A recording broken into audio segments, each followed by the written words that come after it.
കാല് പൊട്ടി, കാലിന്റെ എല്ല് തൂങ്ങിക്കിടക്കുന്ന സലമത്ത് റളിയല്ലാഹു അൻഹു നബിയേ കാലിൽ വെട്ടേറ്റ് പോയി എന്ന് പറഞ്ഞപ്പോ ആ കൈ കൊണ്ടൊന്ന് തടവിയതാണ്. ഖതാദ റളിയല്ലാഹു അൻ കണ്ണിങ്ങനെ മുഖത്തേക്ക് അതാ അമ്പുകൊണ്ട് തൂങ്ങിക്കിടക്കുകയാണ്. ആ കണ്ണ് ശരിയാക്കാൻ ഇലാ ഹദ്റത്തി റസൂലില്ലാഹ് നബി സല്ലല്ലാഹു അലൈഹി വസല്ലം തങ്ങളെ പരിശുദ്ധ ഹദ്റത്തിലെത്തിയപ്പോൾ ആ കണ്ണവിടെ വെച്ചു കൊടുത്തു, ഒന്ന് തടവി. പിന്നെ ഏത് കണ്ണിനാണ് അമ്പേറ്റത് എന്ന് വരെ അറിയുന്നില്ല.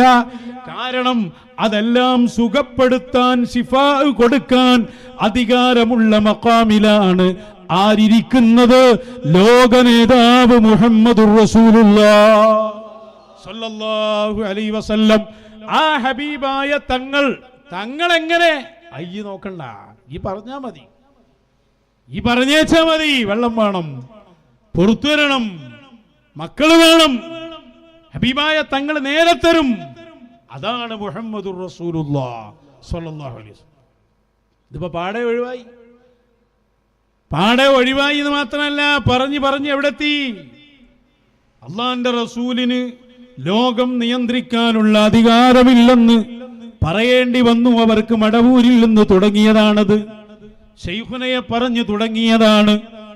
ശൈഖുനയുടെ നിയന്ത്രണങ്ങളും അധികാരങ്ങളും ചോദ്യം ചെയ്ത് ശൈഖുനയോടുള്ള ഇസ്തിഗാഥയെ പറഞ്ഞു തുടങ്ങിയതാണ്. അവസാനം ഇവര് നശിച്ചു എന്ന് ശൈഖുന ലോകർക്ക് കാണിച്ചു കൊടുത്തു.